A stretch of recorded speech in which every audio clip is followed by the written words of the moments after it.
Revenge is a confession of pain. That's the theme of the Clone Wars episode Lethal Trackdown, part of the Boba Fett arc, where he seeks revenge on Mace Windu for the death of his father. Over the course of that story, we see young Boba get swept up into a world of violence he isn't quite on board with, all in the name of misguided justice. So there, at least I opened up with some Star Wars stuff, but today I really want to talk about The Last of Us Part 2. I just recently finished playing it, and it covers some very similar thematic ground, but for much longer, and I loved the game and I want to talk about it. So thank you for accepting that flimsy Star Wars connection, but revenge is definitely something that comes up a lot in the galaxy far, far away. It's a desire that stems from the anger and hatred that comes from loss.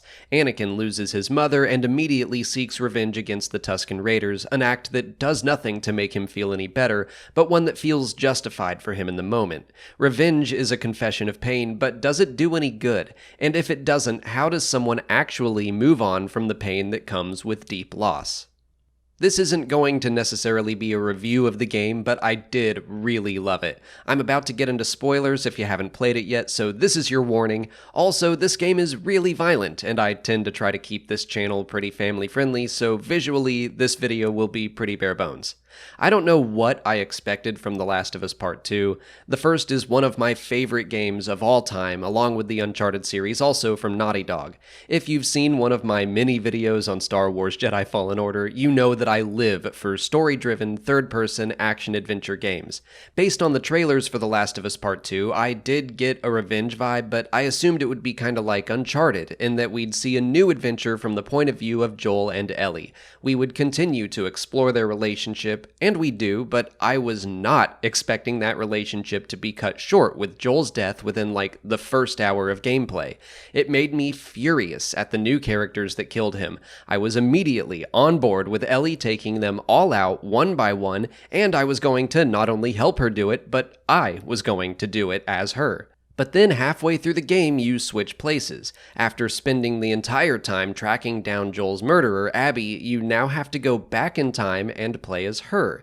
You learn that her reasons for killing Joel are equally as justifiable as Ellie's reasons for wanting to kill her. Joel killed Abby's father. Then Abby killed Ellie's surrogate father. Both of these women experienced tremendous loss in a lawless world where they are pretty much the only people who are going to seek out any sense of justice. The fact that this game followed up on the consequences of the first is such a cool idea to me. In the first, you learn that Ellie is the key to finding a cure to this worldwide virus, but she has to die for it to work.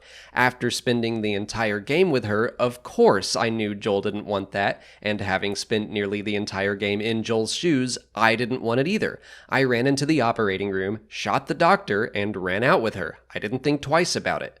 I love that this game made me look at myself in that moment. It told me, well, that doctor you killed didn't feel good about what he was about to do. He was a father, and a pretty great guy, all things considered, but you mowed him down because he was just an NPC in the way of what you and Joel wanted. Sorry to tell you this, but that NPC had a family, and they're coming for you now. This game follows the rules of life, and not what I would consider the standard rules of a game. It actually makes you confront the choices you make, even if they're not real. Abby and Ellie get stuck in this cycle of violence where they just keep killing people close to each other. Everyone around them suffers because they can't find another way to cope with their pain. The characters Jesse and Tommy both try to convince Ellie to stop. Jesse winds up dead, and Tommy winds up maybe even more consumed by a desire for revenge than Ellie, and he didn't want any part of it at first. Likewise, Abby's on-again, off-again boyfriend Owen asks her to abandon another revenge mission, and he also winds up dead. Abby eventually breaks the cycle when she comes to terms with a completely different enemy. Her faction, the Wolves, spend the entire game locked in a conflict with a religious group called the Seraphites. They hate each other, but Abby meets some Seraphite kids who save her life, and as she gets to know them, sees that they're not all that different.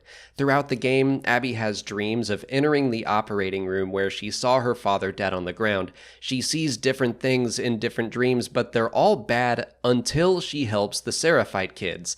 Then she gets closure. Murdering Joel only made her dreams worse, but going out of her way to be selfless and to help some people that she should consider mortal enemies, that saves her. Ellie has some similar experiences with dreams and visions. She keeps seeing the brutal way in which Abby killed Joel. She can't get the thoughts out of her head, and after a break from revenge, it drives her right back into hunting Abby, even though she was shown mercy before. At the end of the game, Ellie gets her chance to kill the woman she's been after this whole time, but a vision of Joel stops her. She sees Joel as he was, a happy memory. It's a memory of forgiveness. Ellie at least starts to forgive Joel for taking her away from the hospital in the first game and for taking her choice in the matter away. I think that memory jolts Ellie into letting Abby go and forgiving her as well. Ellie was so focused on what happened to Joel, she forgot to actually honor who he was.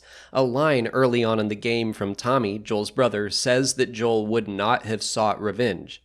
The revenge that both Ellie and Abby seek accomplishes nothing but more pain and death, but generally not for them, it's for those around them. Even the survivors are left hurting, broken, and alone. And the great part about this story, and really gaming as a medium, is that we get to experience it all through the eyes of these characters, but one step removed. It's the nature of the medium that you get swept up into what the characters want.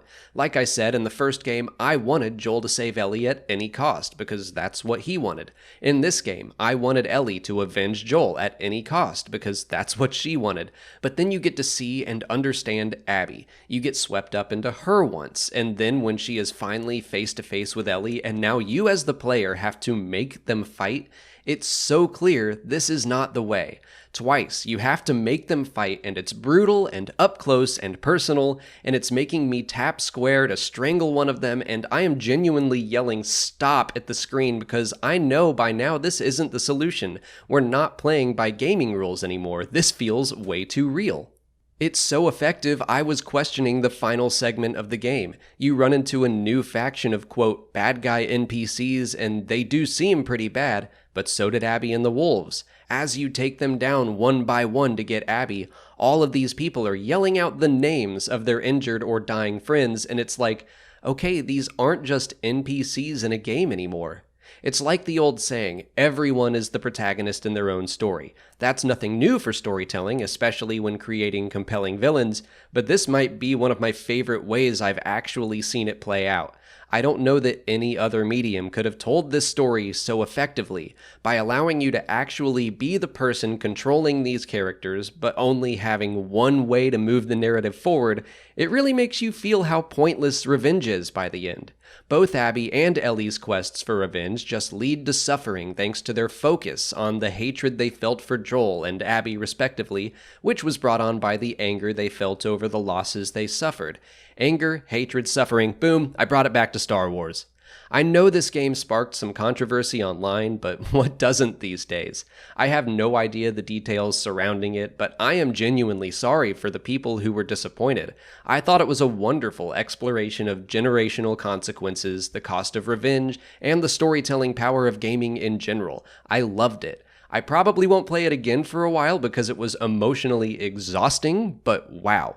Let me know if you liked this video, since I don't often talk about things outside of Star Wars. I just had a lot of thoughts I wanted to share. If you haven't already, please like this video, subscribe to the channel, follow us on Twitter, Instagram, and Facebook, and consider checking out our Patreon page. As always, thanks for watching, and may the Force be with you.